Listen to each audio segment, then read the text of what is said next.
है, ये दोबारा से स्टार्ट तो कर लो, पता लगा। जय हिंद दोस्तों, वेलकम टू ज्योतिर्मय। दोस्तों आज हम स्वागत करेंगे पाकिस्तान से आरजू काजमी जी का, इंडिया में India matters with Rohit Sharma से रोहित शर्मा जी का, और अभिषेक मिश्रा लॉ से अभिषेक मिश्रा जी का। आप सभी का स्वागत है हमारे चैनल। बहुत शुक्रिया सर, बहुत धन्यवाद। एक सिंपल खबर लेकिन बहुत इंपॉर्टेंट, अगर हम उसकी डेप्थ को समझें तो खबर क्या है कि पिछले कुछ दिनों से जब से डोनाल्ड ट्रंप आए हैं तो दुनिया की राजनीति बदल रही है, उठापटक बहुत ज्यादा चल रही है, इसमें कोई दो राय नहीं। लेकिन असलियत में अगर हम देखें तो यहां एक बदलाव दिखाई दे रहा है परिस्थितियों में। ट्रंप के आने के बाद, हालांकि ट्रंप ने 2020 से पहले इमरान खान को किसी तरीके से कोई, यहां तक कि फोन तक नहीं किया था, और इमरान खान इससे काफी ज्यादा नाराज दिखाई दिए। इस बार ट्रंप के जो ऑफिसर्स हैं या जो अपॉइंटेड है बंदे हैं, वो इमरान खान के फेवर में बातें करते हुए नजर आ रहे हैं, इमरान खान को छोड़ने की बात करते हुए नजर आ रहे हैं, या कम से कम इमरान खान के फेवर में ट्वीट करते हुए नजर आ रहे हैं। ये वही इमरान खान है जो यूक्रेन वॉर शुरू होने से एक दिन पहले रशिया में थे, कुछ बातचीत की, अमेरिका पॉसिबली उनसे चिढ़ गया, और उसके बाद अमेरिका के प्रेशर में इमरान खान जेल में। अब ये कंफर्म नहीं है, हालांकि रशिया का इस समय पर पाकिस्तान के साथ एक इन्वॉल्वमेंट बढ़ रहा है। आई एम नॉट सेइंग कि वो इमरान खान की फॉर्म में बढ़ रहा है, इमरान खान की वजह से बढ़ रहा है, लेकिन रशिया का पाकिस्तान में थोड़ा थोड़ा सा ही इन्वॉल्वमेंट बढ़ रहा है। थोड़े थोड़े फुटप्रिंट्स दिखाई दे रहे हैं इमरान खान, वो पाकिस्तान के अंदर। इमरान खान के मामले में रशिया का कोई डायरेक्ट इन्वॉल्वमेंट है ऐसी अभी तक कोई खबर नहीं है। हाँ, कुछ र्यूमर्स हैं, लेकिन उन र्यूमर्स को हम कंफर्म अभी नहीं कर पा रहे। लेकिन इतना पक्का है कि एक इमरान खान है जिससे चाइना चिढ़ा हुआ है, क्योंकि इसने चाइना से सीपेक की फाइल मांग ली थी। और दूसरी तरफ अगर हम देखें तो इमरान खान कहीं ना कहीं एक जिसे कहते हैं कि बहुत इंपॉर्टेंट पर्सनैलिटी की फॉर्म में दिखाई दे रहा है, क्योंकि ट्रंप और रशिया नहीं तो कम से कम ट्रंप उसमें काफी इंटरेस्ट ले रहा है। रशिया के इंटरेस्ट लेने की रूमर्स हैं, वो कंफर्म जब तक नहीं होगी हम उसे कंफर्म नहीं कर रहे। लेकिन ये जरूर है कि आर्मी एटीट्यूड भी इमरान खान के लिए चेंज हुआ है। तो सबसे पहले शुरुआत करेंगे आरजू जी से। आरजू जी, इमरान खान जिस पोजीशन में पाकिस्तान पर इस टाइम पर है, ऐसा क्या रीजन है? मतलब हर कोई उसकी तरफ कुछ उम्मीद बांध के उम्मीद से देख रहा है, क्योंकि चाचा शरीफ जो हैं वो तो इस टाइम पर कुछ ज्यादा ही शराफत में है। मरियम नवाज जो है वो मेरे ख्याल से चाइना में गई थी, आ गई नहीं आ गई, मैं उसके बारे में कुछ जानता नहीं।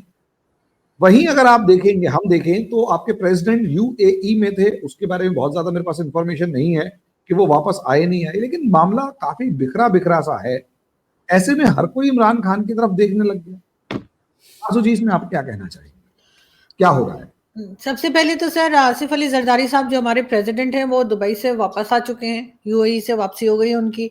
मरियम नवाज जो चाइना गई थी वो भी वापस आ चुकी हैं। इमरान खान के लिए बिल्कुल बात तो की जा रही है, कहा जा रहा है कि अगर उनके अपने लोगों का ख्याल है कि अगर डोनाल्ड ट्रंप आ गए तो वो इमरान खान को जेल से बाहर ला सकेंगे, लेकिन इमरान खान उसके बाद क्या पावर में भी आएंगे ये कहना थोड़ा मुश्किल है। इमरान खान एक ऐसी पर्सनालिटी रहे हैं क्रिकेट की वजह से कि उन्हें अक्सर लोग जानते हैं, और जिस वक्त उनको लाया गया और जिस वक्त उनको हटाया गया, दोनों टाइम एस्टेब्लिशमेंट का एक कह लीजिए एक सेक्शन ऐसा था जो इमरान खान को सपोर्ट कर रहा था, और शायद यही वजह है कि हमें इमरान खान बाकी जितने भी प्राइम मिनिस्टर जेलों में गए उनके मुकाबले में बहुत आराम से दिखे। उनके साथ मीडिया भी बात कर सकता है, उनके पास लाइब्रेरी है, उनके पास मटन खाने की हर फैसिलिटी है, एक्सरसाइज करने के लिए साइकिल है। मतलब मेरा ख्याल है बनी गाला में इतने आराम से नहीं होंगे इमरान खान जितना उनको जेल में रखा गया है। और किसी और प्राइम मिनिस्टर को आप जुल्फिकार अली भुट्टो से लेकर नवाज शरीफ तक देख लीजिए, हिस्ट्री उठाकर किसी को भी कभी इतनी फैसिलिटीज नहीं दी गई। इमरान खान के जो लाने वाले थे उनमें से भी आधे लोग ऐसे थे जो इमरान खान के खिलाफ हो गए और आधे अभी तक इमरान खान के साथ हैं। शायद यही रीजन है कि बार बार ये लोग कांटेक्ट करते हैं डिफरेंट कंट्रीज के, चाहे वो ऑफिशियल्स हों चाहे कोई हो, कि इमरान खान के लिए कोई ट्वीट आ जाए, कोई स्टेटमेंट आ जाए। और अब डोनाल्ड ट्रंप के आने के वक्त भी यही कहा जा रहा है कि इमरान खान बाहर आएंगे। लेकिन दूसरी तरफ अगर हम देखते हैं तो हमें बिलावल भुट्टो जरदारी आजकल बहुत एक्टिव दिखाई दे रहे हैं। 2 दिन पहले उन्होंने एक प्रेस कॉन्फ्रेंस की है जिसमें उन्होंने जो भी पब्लिक के प्रॉब्लम्स हैं आजकल खास तौर पे इंटरनेट और सोशल मीडिया को लेकर उसके ऊपर बात की है और उन्होंने काफी खरी खोटी सुनाई है इस वक्त की गवर्नमेंट को। उनका कहना है कि ये हर एक का राइट होता है कि उनको इंटरनेट प्रोवाइड हो, सही स्पीड हो, ये हो। तो इस पे ये कि आईटी में उन्होंने भारत की एग्जांपल दी कि भारत जो है वो आईटी में आगे की तरफ जा रहा है और उसका रीजन यही है कि उनके यहाँ इंटरनेट सर्विसेज जो हैं वो अच्छी तरह से दी जाती हैं और इस किस्म की हरकतें नहीं की जाती हैं। उन्होंने क्रिटिसाइज किया इस वक्त की गवर्नमेंट को और कहा कि ये लोग जो हैं हर बार कहते हैं जी केबल कट गई, कभी कहते हैं जी 1 दिन में 2 दिन में सही हो जाएगा, कभी कुछ टाइम देते हैं, टाइम फ्रेम दिया जाता है, लेकिन इंटरनेट ठीक नहीं हो रहा। साथ साथ बिलावल भुट्टो ने यह भी कहा कि इनकी सियासत यानी इनकी जो पॉलिटिक्स है नून लीग की, पीएमएलएन की, वो जी मोटरवे से शुरू होती है और मेट्रो पे खत्म होती है। यानी कि ये मेट्रो बस चला देते हैं, ये मोटरवेज बना देते हैं, लेकिन उसके बाद एजुकेशन पे तरफ कोई इनका नहीं है और ना ही आईटी या इंटरनेट के हवाले से उन्होंने बात की। लग ये रहा है जो एक्सपर्ट्स बात कर रहे हैं यहाँ पे, उनका ख्याल है कि शायद अब बिलावल भुट्टो जरदारी जो है उनको लग रहा है कि चाचू की गवर्नमेंट यानी कि शहबाज शरीफ साहब की गवर्नमेंट का चल चला है, इसीलिए वो खुल के बिल्कुल ओपनली उनके ऊपर क्रिटिसिज्म कर रहे हैं। उसके साथ साथ उनको ये भी लग रहा है कि शायद अगली बारी जो है वो फिर आसिफ अली जरदारी के बेटे बिलावल भुट्टो जरदारी की होगी, इमरान खान की नहीं। और यही रीजन है कि इमरान खान के लिए जो है वो तरह तरह की बातें तो हो रही हैं, लेकिन बिलावल भुट्टो जरदारी जो है वो क्रिटिसिज्म करते हुए भी दिखाई दे रहे हैं। और एक लंबे अरसे के बाद, समझिए तकरीबन 4 to 5 वीक्स के बाद आसिफ अली जरदारी साहब भी वापस आ गए, जो कि डील करने में बहुत ज्यादा एक्सपर्ट समझे जाते हैं। तो कहीं ना कहीं खिचड़ी तो पक रही है। रोहित भैया, खिचड़ी तो पक रही है, क्या पक रही है? आरजू की बातों से लग रहा है कि खिचड़ी पक रही है, लेकिन वो इशारा नजर नहीं आ रहा कि क्या पक रही है। और ट्रंप का बयान, ट्रंप के एक सपोर्टर का बयान देना या उसके एक अपॉइंटी का बयान देना, देखिए एक हाँ ये बात तो सही है कि हम जो देख रहे हैं वो ये है कि इमरान खान के फेवर में कहीं ना कहीं सपोर्ट आ रही है। इमरान खान ने भी वार्निंग दी है कि 30 तारीख तक तमीज में आ लो, इस 30 के नहीं, अगली 30 जनवरी तक तमीज में आ लो, कुछ जल्दी से जल्दी काम करो, वरना मैं फिर से एक रिवोल्ट शुरू कर दूंगा। अच्छा, इमरान खान की इस धमकी को बहुत इस्लामाबाद, रावलपिंडी दोनों जगह बहुत सीरियसली लिया जा रहा है। ये लोग कोशिश कर रहे हैं कि 20 तारीख तक हम कुछ हल निकाल लें, 20 जनवरी तक। क्यों 20 जनवरी? एक डेडलाइन है वो यार, और पूरी वर्ल्ड के लिए वो 20 जनवरी डेडलाइन है, क्योंकि उसके बाद अमेरिका की वॉशिंगटन में एक राक्षस आके बैठ जाएगा जो सबको खा जाएगा, ऐसा लग रहा है पूरी वर्ल्ड को। तो मतलब इस ट्रंप के आने से मुझे लगता है कि सिर्फ प्राइम मिनिस्टर मोदी खुश है, बाकी सबकी हालत खराब है कि ट्रंप क्या करेंगे, ये देखने वाली बात है।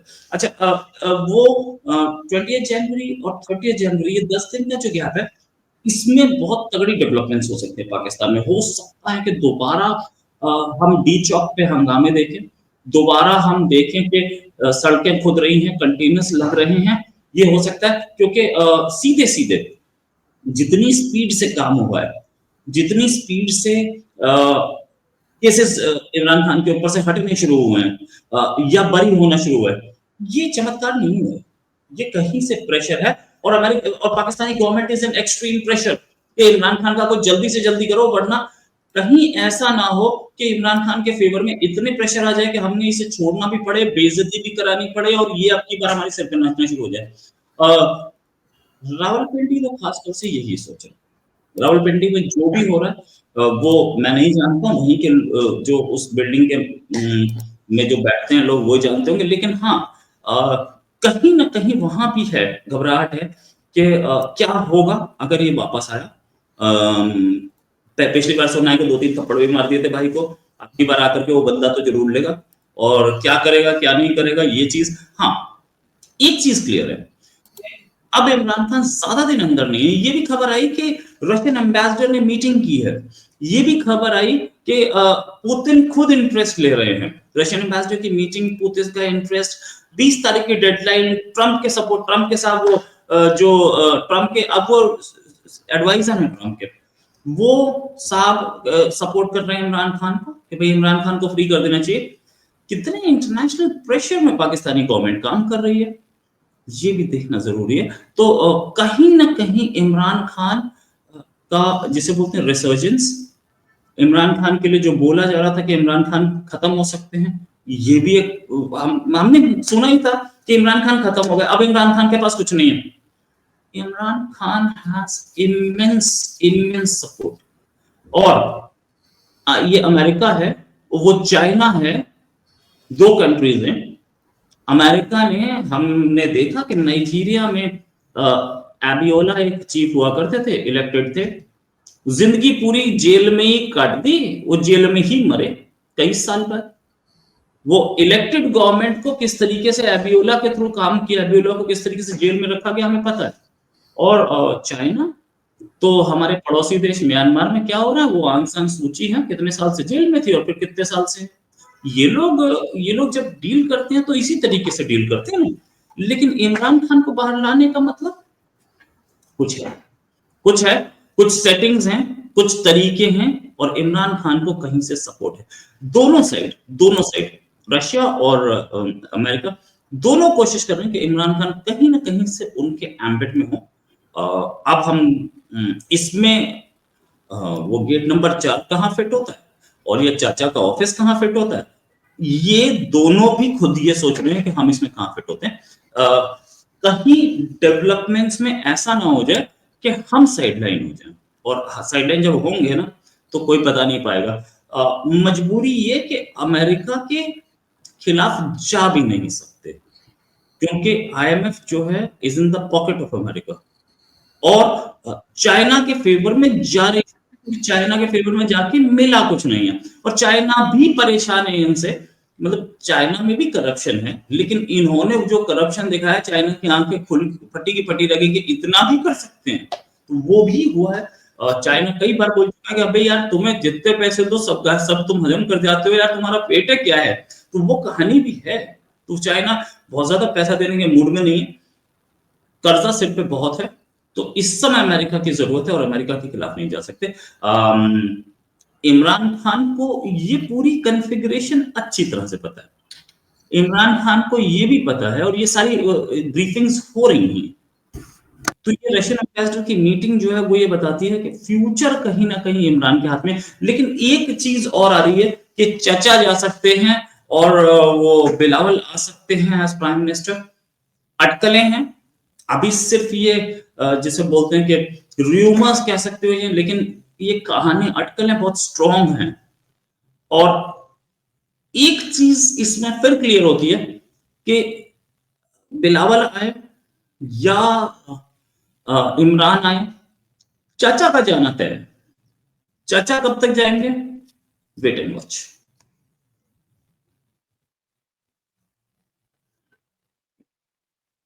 मोबाइल वो म्यूट है भाई, म्यूट है सर। अभिषेक जी, आपसे एक सिंपल क्वेश्चन, मुझे सिर्फ इतना समझाइए कि जो ये सिचुएशन इस टाइम पर दिखाई दे रही है, इस सबके पीछे जियोपॉलिटिकल डेवलपमेंट्स आपको क्या, या जियोपॉलिटिकल रीजंस क्या नजर आ रहे हैं कि ट्रंप भी, और र्यूमर्स हैं कि पुतिन भी इमरान खान के सपोर्ट में आ रहे हैं, बल्कि बाकी तो इस टाइम पर शांत बैठे हुए नजर आ रहे हैं, मतलब बाकियों पर भरोसा पाकिस्तान में। देखिए हरी जी, चूंकि ये सारे कंजेक्चर्स हैं कि इमरान खान को बाहर लाने की तैयारी हो रही है और पुतिन उसका सपोर्ट कर रहे हैं या आपके प्रेसिडेंट ट्रंप सपोर्ट कर रहे हैं, मैं इस चीज का बहुत बड़ा बायर नहीं हूँ, इस पूरी की पूरी कॉन्स्पिरेसी थ्योरी का। उसका रीजन ये है कि पाकिस्तान कोई बहुत बड़ा ऐसा एक्टर नहीं है इस पूरे रीजन में जिसको अपने साइड में लेने से रशिया या अमेरिका का बहुत बड़ा स्ट्रैटेजिक बैलेंस या स्ट्रैटेजिक मल्टीप्लायर है उनके लिए, फोर्स मल्टीप्लायर है स्ट्रैटेजिक रूप से। I don't think so. Pakistan remains liability in the region. Liability मतलब पाकिस्तान के का आप करीब जाएंगे तो आप उनकी इकोनॉमिक हेल्प कीजिए, उनकी मिलिट्री की डिमांड पूरी कीजिए, आप डेमोक्रेसी को लाने का सोच भी नहीं सकते हैं। The country has simply gone haywire. ना एजुकेशन का कोई पता है, ना कोई हेल्थ केयर की कोई डेवलपमेंट की सूची है, हाईली रेडिकलाइज्ड पॉपुलेशन है, हाईली जिसे कह लीजिए अनस्किल्ड पॉपुलेशन है। Pakistan from every perspective of governance एक लायबिलिटी है। तो अगर मान लीजिए कोई ट्रांजैक्शन होना भी है पाकिस्तान से, तो जो एग्जिस्टिंग पावर सेंटर्स हैं उनके साथ वो डील करेंगे। और पाकिस्तान में इमरान खान आए या शहबाज शरीफ साहब आए या बिलावल भुट्टो जी आ जाएं, इससे फर्क क्या पड़ता है? इससे एटलीस्ट दुनिया की किसी भी पावर सेंटर में कोई फर्क नहीं पड़ता, क्योंकि दे आर नॉन प्लेयर्स। वो पाकिस्तान की लोकल पॉपुलेशन को भले आप डेमोक्रेसी का कोई चूरन चटा दें, मुझे ये भी समझ में नहीं आता कि पाकिस्तान को डेमोक्रेसी बनना क्यों है। डेमोक्रेसी बनने का मतलब होता है फ्री सोसाइटी, डेमोक्रेसी मतलब का मतलब होता है फ्री विल, फ्री थिंकिंग। क्या पाकिस्तान वो सब अफोर्ड कर पाएगा? अगर जो पाकिस्तान को डेमोक्रेसी बनना है तो it will become an Indian, because उनके सारे के सारे वो इंडिया ही बन जाएगा, सारे का सारा उनका एथनिसिटी तो इंडियन ही है। तो मैं नहीं समझता कि वो किसी एग्जिस्टिंग सिस्टम को हटा के फिर इमरान खान को ला के इलेक्शन करवा के पावर में बैठा के और ऐसा क्या ही पा जाएंगे। और इमरान खान साहब तो प्रो रशिया होने को तैयार हैं, एंटी अमेरिका वो शुरू से बने रहेंगे। तो आई डोंट थिंक कि इतना कोई करेगा कि इमरान खान को बाहर लाएगा और बनी बनाई सिस्टम को हटा देगा। ये जो जहां तक बात है कि रशियन जो सिस्टम है, रशियन जो मिनिस्टर है वो मिलते रहे, भाई वो पिछले 1 साल से कई जगह मिले हैं। यहां तक कि वो उनका ईरान में जो है चाइना ईरान पाकिस्तान की मीटिंग हुई थी सितंबर 30 2024 को, जो कि ईरान के बुलाने पर हुई थी। और अगर आप कहेंगे तो ये मैं पढ़ देता हूँ, ये New York ministry of foreign affairs people's republic of China का ये न्यूज़पेपर में है। और आप चाहें तो मैं शेयर कर देता हूँ, ये आप दिखा सकते हैं अपने दर्शकों को। सो पिछले 1 साल में वो कई बार मिले हैं, they have met many a times. उसके बाद आप देखिए, ये मैं आपको शेयर कर रहा हूँ, ये एम्बेसी ऑफ रशिया जो है पाकिस्तान में, उसका वो है 9th meeting of the Russian Pakistani inter governmental commission on the trade economic scientific and technical cooperation. 4 दिसंबर को ये मुलाकात हुई और ये 9वीं मुलाकात हुई है पिछले 10 साल में। इसको भी आप शेयर कर लें अपने दर्शकों के लिए। तो ये आप देख सकते हैं, ये रशिया की जो एम्बेसी है पाकिस्तान में उसने रिलीज किया है और ये 4 दिसंबर को ये मीटिंग हुई है। और जैसा आप पढ़ सकते हैं ये 9th मीटिंग है, तो ऐसा कोई नहीं है कि ये पहली बार कोई मिल रहे हैं, क्योंकि इन मीटिंग्स का सिग्निफिकेंस नहीं है तो परहैप्स ये हाईलाइट नहीं की जाती है। बट मैं वही बात आपसे कहूंगा हरी जी की पाकिस्तान की एक न्यूसेंस वैल्यू थी, वो ये था कि आपको अफगानिस्तान में अगर रशिया को हराना था तो पाकिस्तान वाज अ टूल, आपको अगर चाइना को डिस्टर्ब करना था कम्युनिज्म से फाइट करने के लिए तो पाकिस्तान वाज अ टूल।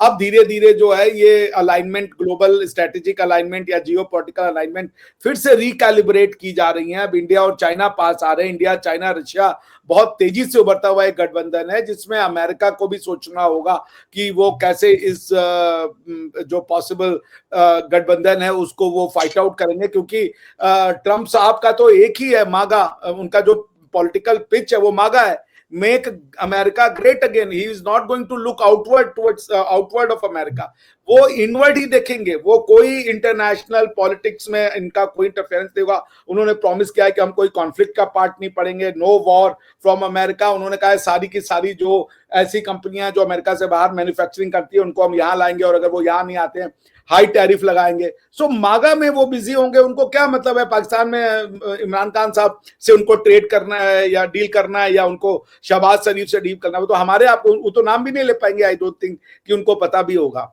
सो मैं समझता हूं कि जो मागा से लड़ने के लिए ये जो इंडिया, चाइना और रशिया तीनों के लिए ये MAGA is a bad news in a way कि इंडिया भी चाहता है कि हम फॉरेन मार्केट को एक्सेस करें और चाइना भी चाहता है, चाइना वर्ल्ड कैपिटल है और हम वर्ल्ड मतलब मैन्युफैक्चरिंग यूनिट है। हम चाहते हैं कि दुनिया की मैन्युफैक्चरिंग में धीरे धीरे हमारा भी एक अच्छा खासा शेयर हो। उसके लिए हमें दूसरे मार्केट को एक्सेस करना बहुत जरूरी है, क्योंकि हम मैन्युफैक्चरिंग सिर्फ अपने ग्रोथ के लिए तो नहीं करेंगे, बाकी के भी मार्केट्स हमें चाहिए। और अमेरिकन मार्केट में बहुत हाई नंबर में एक अच्छी बाइंग पावर का मिडिल क्लास रहता है, which should be the target centre of our marketing, जिसे कह लीजिए मैन्युफैक्चरिंग यूनिट।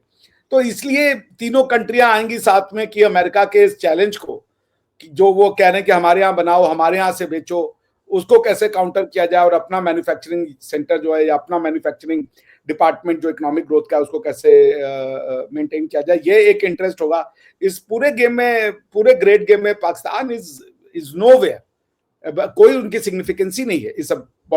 ये इकोनॉमी का वॉर होगा, पाकिस्तान का इकोनॉमी में कोई इंटरेस्ट नहीं है, उनका एक ही वॉर है कि हमको एज अ मिलिशिया यूज कर लो, हमको ले चलो अफगानिस्तान में लड़ा दो, हमको ले चलो रशिया में लड़वा दो, हमको ले चलो वहां लड़वा दो। इससे ज्यादा उनका कोई नहीं है। वो क्या कोई बिल गेट्स पैदा कर रहे हैं या सुंदर पिचाई पैदा कर रहे हैं या वो कोई श्री राम निवासन पैदा कर रहे हैं, वो तो नहीं पैदा कर रहे। वो तो दे आर पॉपिंग आउट। ये कौन मक्की है तो कोई लखवी है तो कोई हाफिज सईद है, ये वो उनमें बिजी हैं।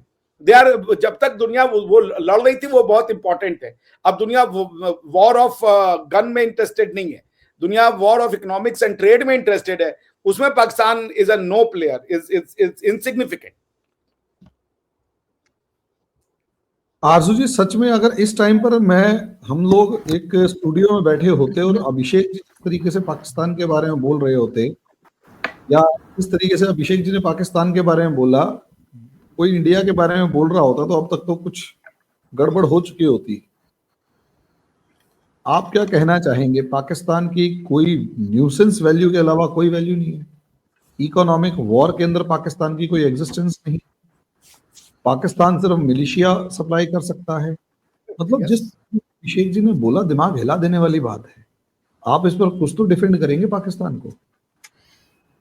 बिल्कुल करूंगी सर, लेकिन उससे पहले मैं ये जरूर कहूंगी कि जो पहले आप लोग बात कर रहे थे, एक छोटी सी बात उस पर भी करूंगी कि जो आप लोग इमरान खान की बात कर रहे थे और कहा जा रहा था कि इमरान खान का क्या करेंगे, तो ये जुल्फिकार अली भुट्टो से लेकर और इस वक्त के शहबाज शरीफ तक सबको एस्टेब्लिशमेंट ही लाई है। हमारी फौज, एजेंसीज और जो लोग पॉलिसी बनाते हैं वो लाते हैं, और वो इन लोगों को इसी तरह रखते हैं जैसे हम घर में नया सामान लाते हैं तो पुराना फेंकते नहीं ना, कि क्या पता कभी जरूरत पड़ जाए, काम आ जाए।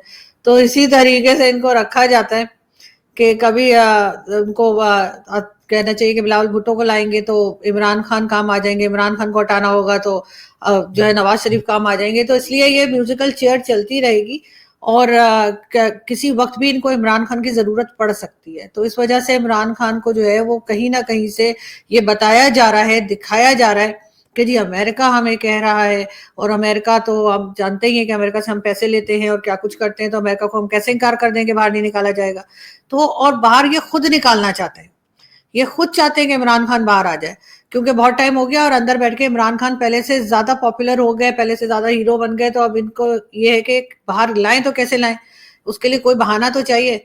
तो अब इन्होंने अमेरिका का बहाना निकाल लिया है। जहां तक अभिषेक सर ने बात की, बिल्कुल जाहिर है पाकिस्तान जब तक अपनी इकोनॉमी पे सीरियसली काम नहीं करेगा और हर गवर्नमेंट आकर सिर्फ ये सोचेगी कि मैंने अपने 2-3 साल गुजारने हैं, क्योंकि 5 तो कोई गुजारता नहीं है, और एक जगह का लोन जो है उसको रीपे करने के लिए मैं दूसरी जगह से लोन उठा लूं, यानी मैं इसका कर्जा देना है मैं कहीं और से ले लूं, सऊदीया से लेके चाइना को दे दूं, चाइना से लेके अमेरिका को दे दूं, और यही चलता रहे तब तक पाकिस्तान की यही हालत रहेगी।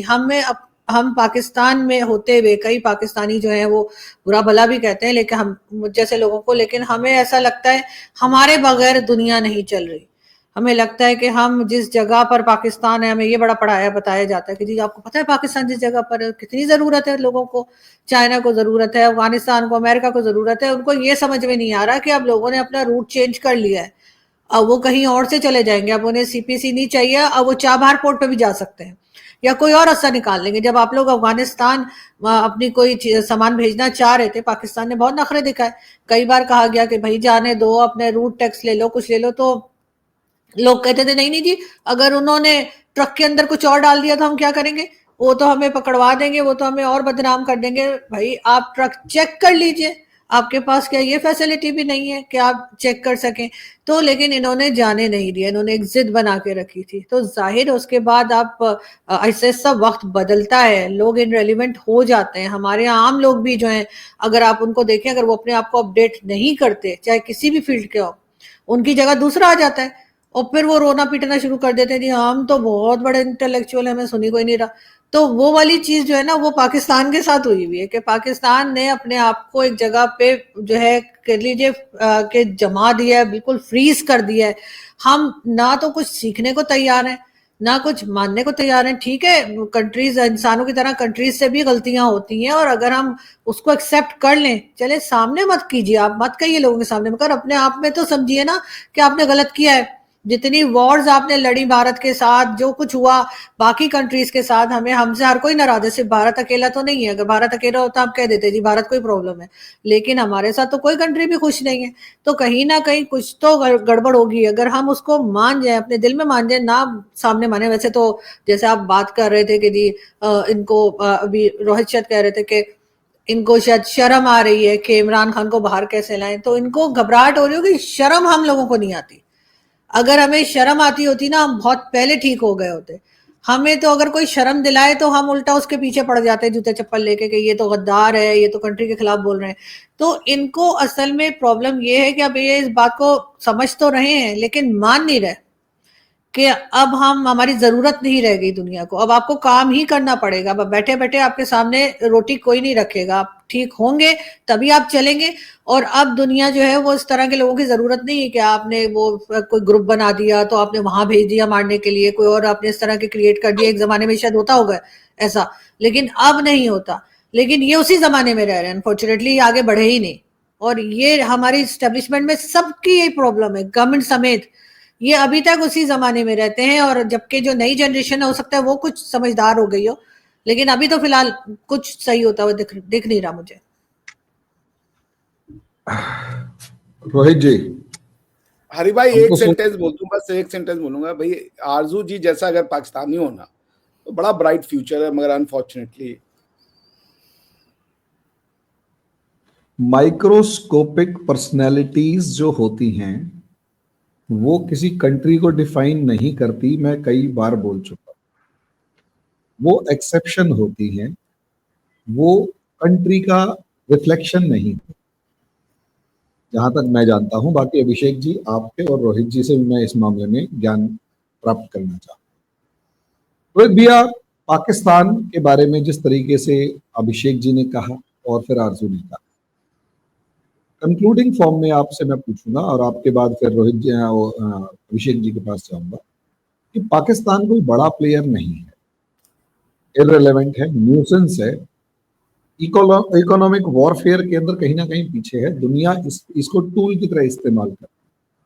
मैं थोड़ा सा इसमें अलग सोचना चाहूंगा कि मुझे पता नहीं क्यों ऐसा लग रहा है कि जब से इंडिया का एक इमरजेंस हुआ है, हो रहा है, अमेरिका चाइना जिस तरीके से ताकतवर हो रहा है, रशिया जिस तरीके से अपने आप को री एस्टेब्लिश या री इवॉल्व करने की कोशिश कर रहा है, आज भी वो दावा कर रहा है कि वो 4th biggest economy of the world है, और अमेरिका जो अपनी भले ही ताकत कम कर रहा है लेकिन बहुत सारी स्ट्रेटेजिक लोकेशंस में से अपनी प्रेजेंस को खत्म नहीं करना चाहेगा। ऐसे में मैं अभिषेक जी की बात से एक कदम आगे, अभिषेक जी कह रहे हैं वो टूल बन रहा है, मैं उससे एक कदम आगे कह रहा हूं कि उसको टूल बनाने के चक्कर में चारों पावर्स पाकिस्तान में एक गेम प्लान कर रही है, गेम प्ले कर रही है, और पाकिस्तान उसका शिकार होगा। आप क्या कहते हैं?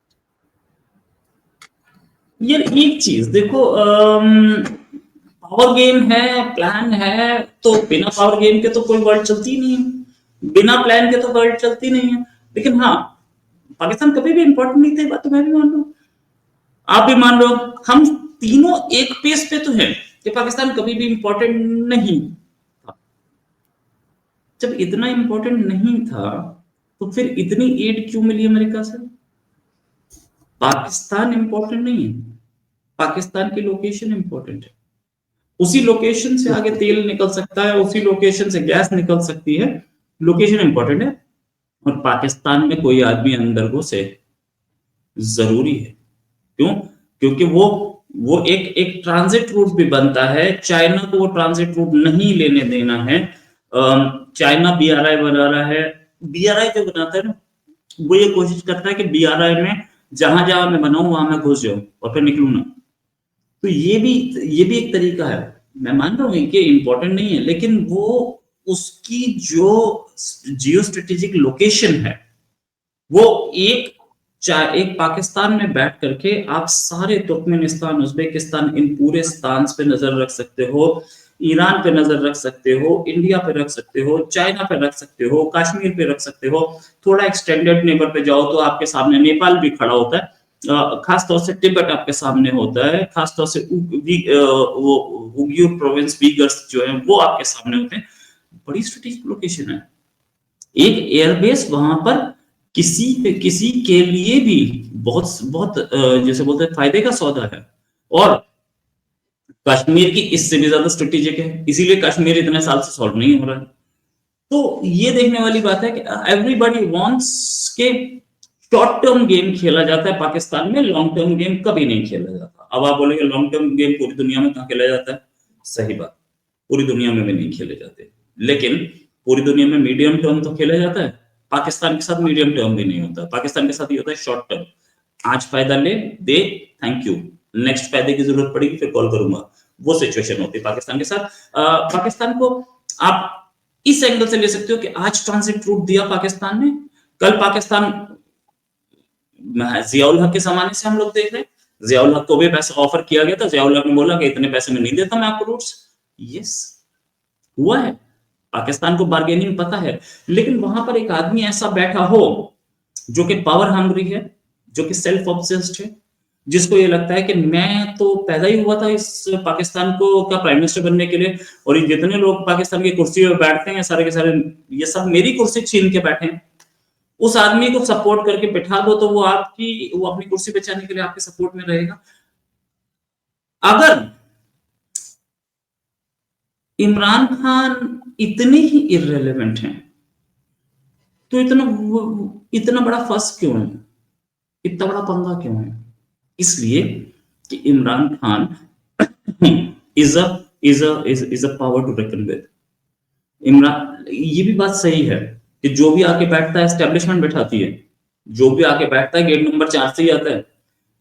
लेकिन कहा यह जाता है कि इस्लामाबाद का रास्ता बीजिंग से जाता है, लेकिन चाबी उसकी वॉशिंगटन में रखी है।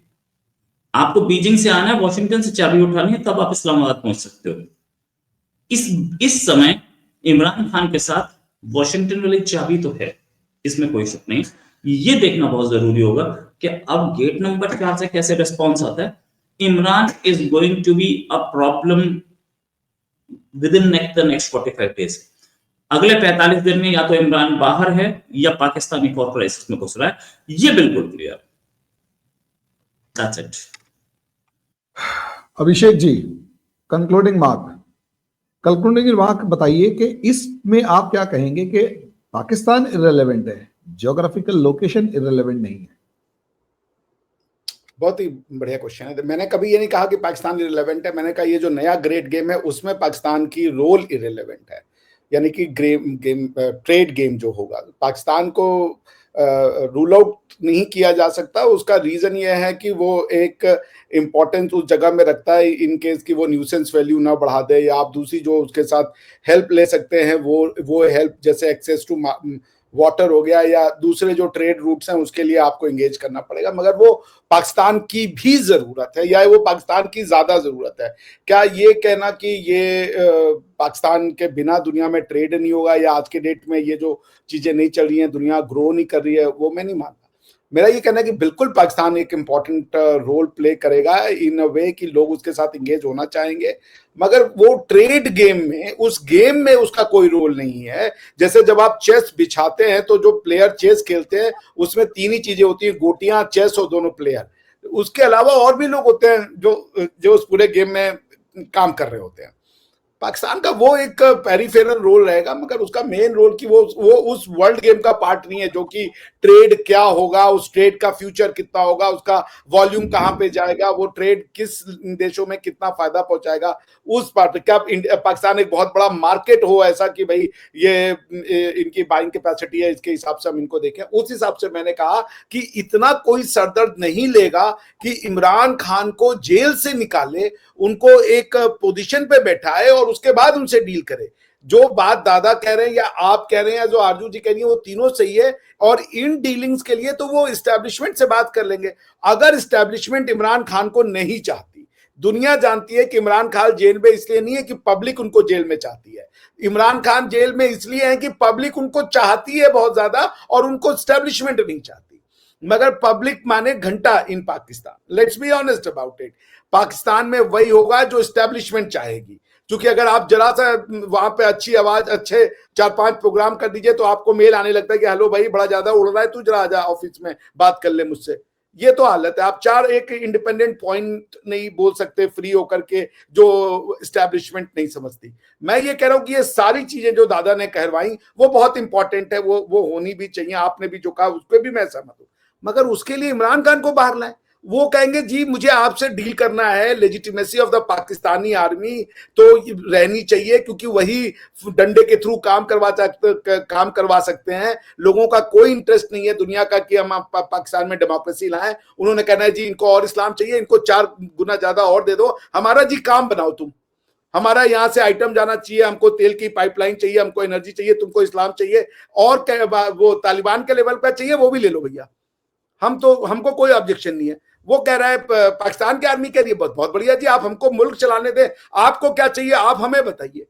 आपको इमरान खान क्यों चाहिए? इमरान खान क्या कर लेगा? इमरान खान की इतनी पावर थी, मैंने उनको जेल में डाल दिया, कल को फिर जेल में डाल देंगे, और अगर कल को इमरान शहबाज शरीफ और कोई आएगा उसको भी जेल में डाल देंगे। और डेमोक्रेसी के थ्रू अगर जाएंगे तो आपका काम घंटा नहीं होगा, क्योंकि डेमोक्रेसी का हालत यह है कि पाकिस्तान के ही कोई बड़े पत्रकार बता रहे थे कि भाई ऐसा था कि बाजवा साहब में और इमरान खान की, बाजवा साहब में और सब में ये बात सेटल हो गई कि प्रधानमंत्री मोदी को पाकिस्तान बुलाया जाएगा, किसी मंदिर का दर्शन करवाएंगे उनको या उसका इनॉग्रेशन करवाएंगे, कश्मीर को 50 साल के लिए भेज देंगे बैक बर्नर पे, और फिर नया जो है भारत पाकिस्तान रिश्ते की शुरुआत होगी। इमरान खान ने पैर नीचे कर दिए, इमरान खान ने has put his foot down. उन्होंने कहा नहीं ये सब नहीं होगा, हम अपनी जनता को क्या आवाज देंगे।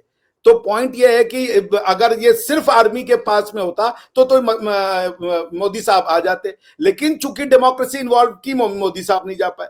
तो ये सुनने के बाद तो कोई भी समझदार आदमी जो पाकिस्तान से कोई भी काम करवाना चाहता है वो कहता है जी मुझे डेमोक्रेसी का घंटा नहीं चाहिए, हमारा काम बताओ कैसे करोगे। आप सेना हो, आपको पावर चाहिए, हम आपको लेजिटिमाइज करते हैं, आप वो ले लो, क्या नाम है, 4 F-16 भी ले लो, अपने ही लोगों पे मारोगे ना, ज्यादा से ज्यादा इंडिया पे मारोगे और या तो अपने लोगों को मारोगे। इंडिया पे मारोगे वो तुमको मार के खत्म कर देंगे, हमें भी, अमेरिका को उससे भी कोई ऑब्जेक्शन नहीं, आपस में लड़ मरो। उसके बाद करें अपने लोगों को मारे, उन्होंने कहा चलो यार 100-200 कमी हो जाएंगे साले को, हमें भी उसमें कोई नुकसान नहीं है।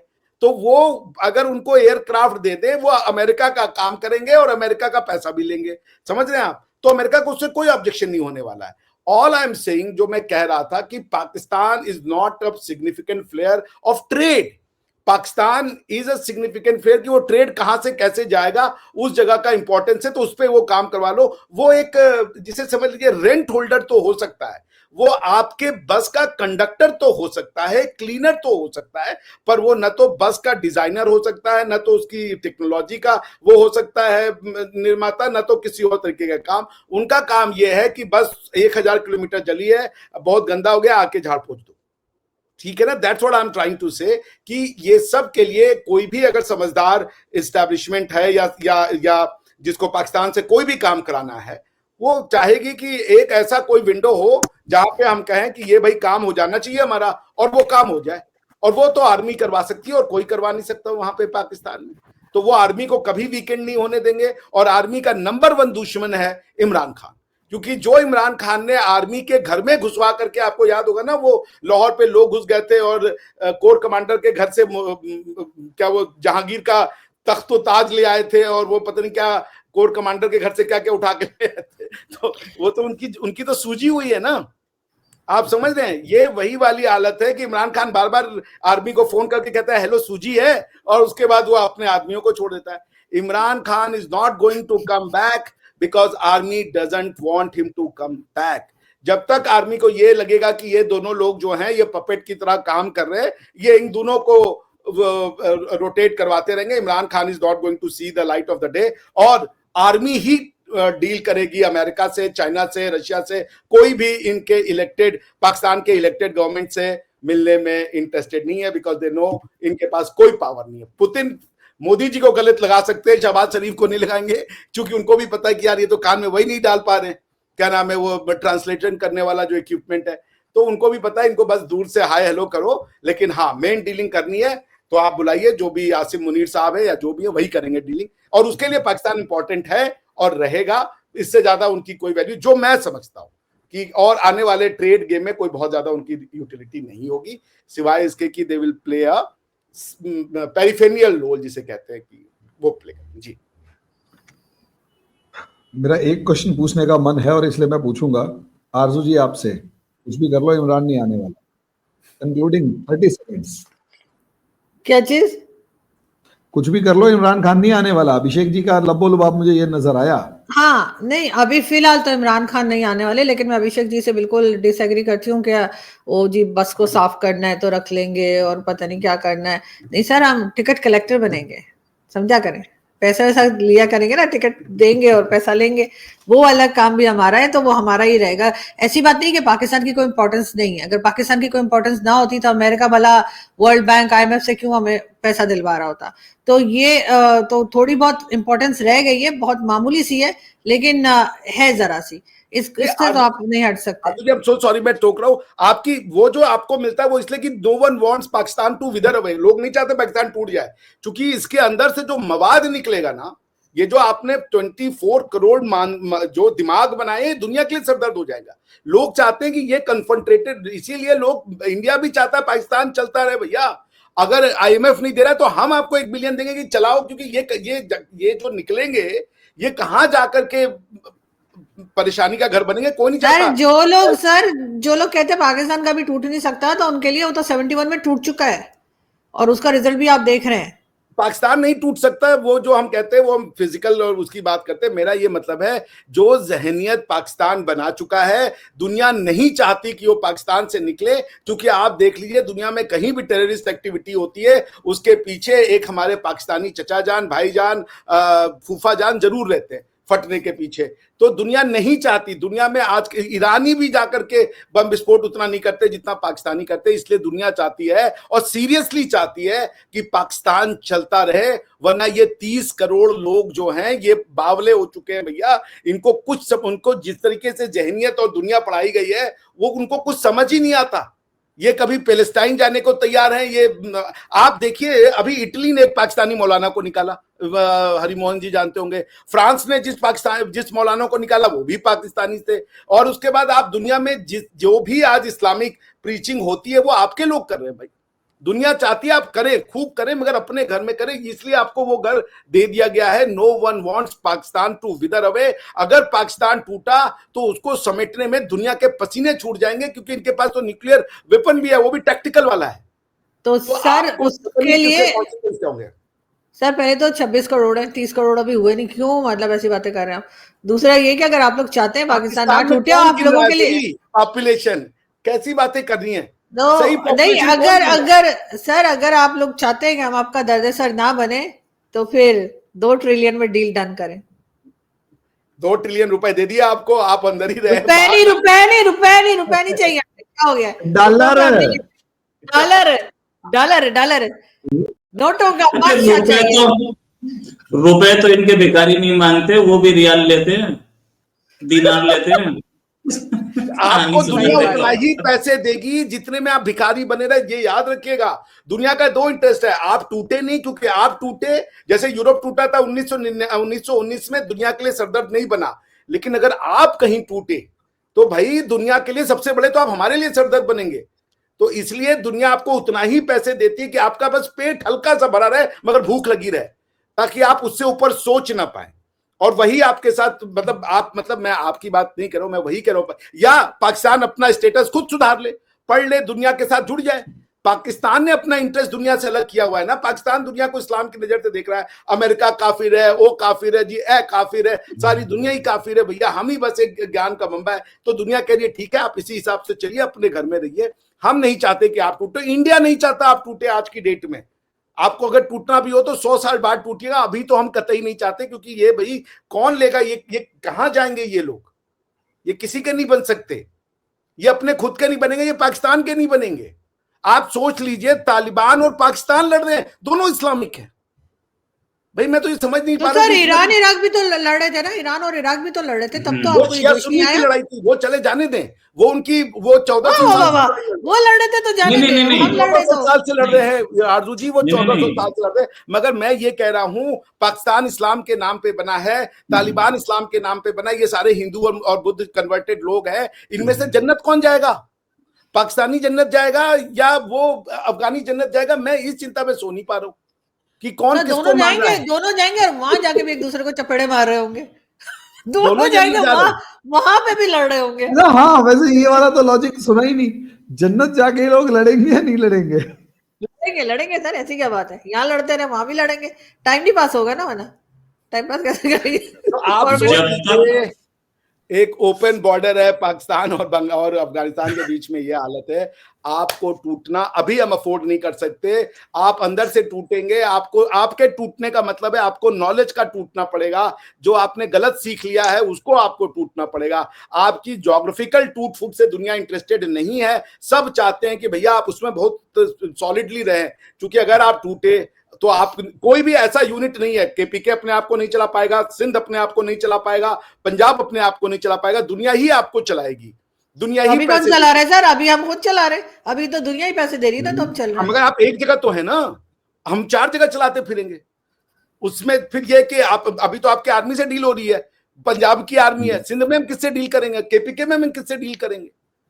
वो तो अभी वो हो तो है जाएगा ना। काम, टेंशन नहीं है। वो टेंशन नहीं है, उधर एम्बेसी खोली जाएगी फिर हो जाएगा, टेंशन नहीं है वो। अगर 4 कंट्री होगी तो फिर कुछ कुछ करेंगे यार। और ऊपर से सर जनवरी में भी एमक्यूएम तो थी ना हमारे यहाँ, थी ना महाजिन कौमी मूवमेंट, एमक्यूएम थी, फिर एमक्यूएम टूट गई, एमक्यूएम के 4-5 ग्रुप बन गए। अब वो पहले आपको भत्ता पता लेते है, थे, अब 4 लोग भत्ता लेते हैं जाकर। एक फिर किताब एक किताब है एक किताब है हाँ, जिसका नाम है फ्रॉम करगिल टू कू, लिखा है नसीम जहरा जी ने।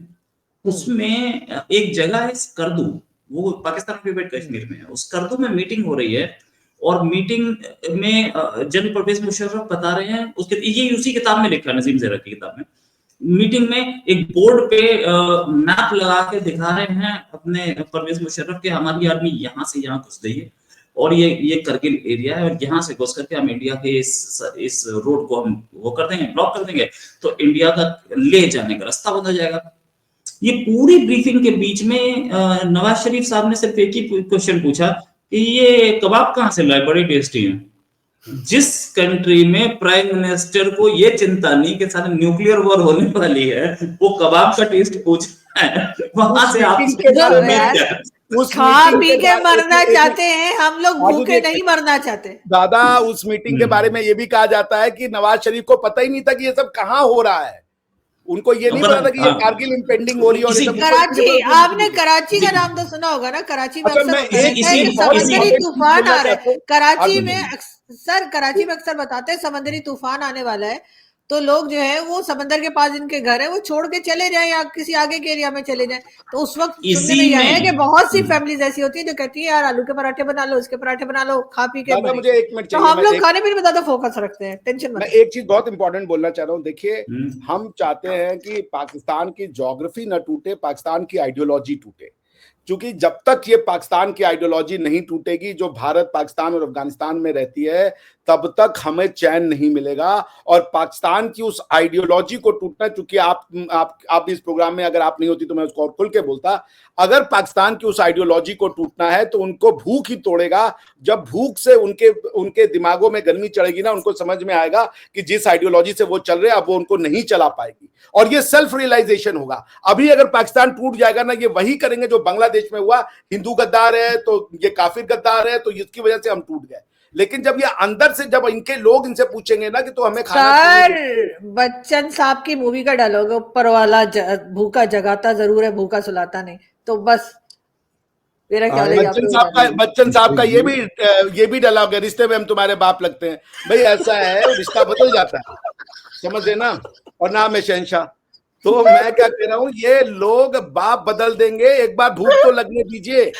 और मैं चाहता हूं कि ये बाप बदले। जब तक ये जिद है इनकी कि हम शिनाख्त चाहते हैं, वो शिनाख्त और भूख की लड़ाई होनी चाहिए।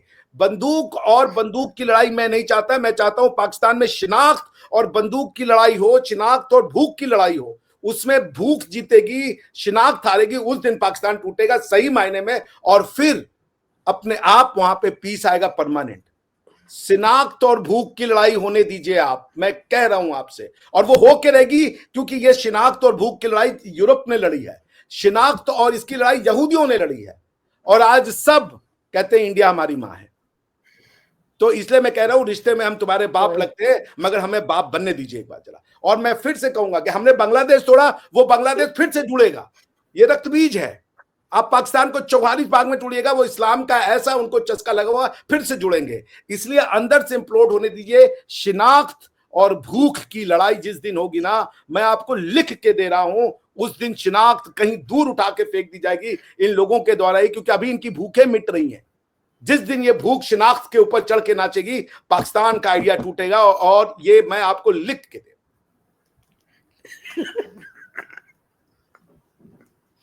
रोहित जी कंक्लूडिंग रिमार्क दे दीजिए, वरना ये डिस्कशन ऐसे ही चलता रहेगा।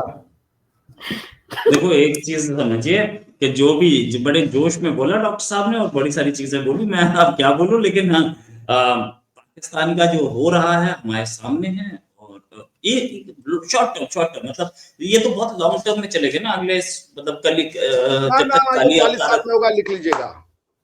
अच्छा, मुझे लगा कि जब तक कली अवतार पैदा नहीं होता तब तक की इन्होंने कहानी सुनाई। ये 2 महीने से हो गया डार्क एजेस में, डार्क एजेस से निकल के आए ना, ये भी कहेंगे इनके यहाँ पे ये डार्क एजेस है। अरे ये डार्क एजेस है, फ्रैंकली स्पीकिंग, बिल्कुल सही बोला आपने, ये पाकिस्तान के डार्क एजेस है। जो यूरोप में हो रहा था डार्क एजेस में, एग्जैक्टली सेम चीज इस समय यही एग्जैक्टली, नो डाउट। और जब डार्क एजेस खत्म मुझे तो डॉक्टर साहब की बातें सुन के डर लग रहा है। मेरे अभी एक शादी पे जाना है, ऐसा ना हो खाना खत्म हो जाए और मैं भूखी वापस आऊं, इतना ज्यादा रो मैं भूख करके। आपकी शिनाख्त की लड़ाई नहीं है, आपका शिनाख्त का लड़ाई है, नहीं है आपके यहाँ कारगिल वॉर से पहले उसे कबाब की पड़ी हुई थी पाकिस्तान के प्रधानमंत्री को। हाँ तो मतलब आप लोग तो खाएंगे तो एनर्जी आएगी ना लड़ने की, ऐसे भूखे कौन लड़ सकता है। याद रखिएगा अभिषेक मिश्रा का थीसिस, शिनाख्त और भूख की लड़ाई में ज्ञान आएगा, ज्ञान, और उस दिन अखंड भारत का जन्म होगा। आरजू जी, जिस शादी में आप जाने वाली हैं, वहां पहुंचते ही सबसे पहले खाने पे टूट के पड़िएगा, पता लगा बाद में, मतलब दूल्हा दुल्हन आप बाद में भी देख सकते हो। आइडेंटिटी की मुझे प्रॉब्लम नहीं है, मैं तो आइडेंटिटी बिल्कुल मानती हूँ, हमारा डीएनए इंडियन है, वो तो मैं मानती हूँ। मुझे खाने की पड़ी है और खाना ना खत्म हो जाए वहां पे, इसलिए मैं सबसे पहले खाने पे ही जाऊंगी। सबसे पहले खाने पे जाइएगा अपना। आरजू जी को थोड़ा फ्री करें, रोहित जी कंक्लूडिंग रिमार्क दीजिएगा, क्योंकि खाना खत्म हो गया और पाकिस्तान से दुआएं हमें दी जाएंगी। वही तो मैंने अभी लगाना है, अभी इसमें भी ये भी लगाऊंगी मैं। आरजू जी का बर्थडे भी है, आरजू जी हैप्पी बर्थडे, और आपको खाना मिले बढ़िया सा, खूब खाइएगा। और ये चीज कि जब पॉकेट वाला लेके जाना, जो भी जैकेट वैकेट पहन के जो पॉकेट वाला हो, ताकि उसमें भी 3-4 कबाब घुसा दें आप। अरे क्या आप बात कर रहे हैं, मैं मर जाऊंगी स्वेटर नहीं पहनूंगी, सारा फैशन का बेड़ा गर्क हो जाता है, ड्रेस नहीं दिखाना। इतना बड़ा तो आपने ड्रेस पहना हुआ है, तंबू है ये, इसमें क्या दिखाने है, कपड़े कपड़े। ठीक है, मुझे लगता है कि हम इस डिस्कशन को बहुत ज्यादा आगे नहीं बढ़ा पाएंगे। रोहित जी कंक्लूडिंग रिमार्क। बस कंक्लूडिंग रिमार्क ये है कि अगले 2 महीने में हम फिर एक हलचल देख सकते हैं पाकिस्तान में, और ये हलचल बड़ी होगी। शुभ बोले।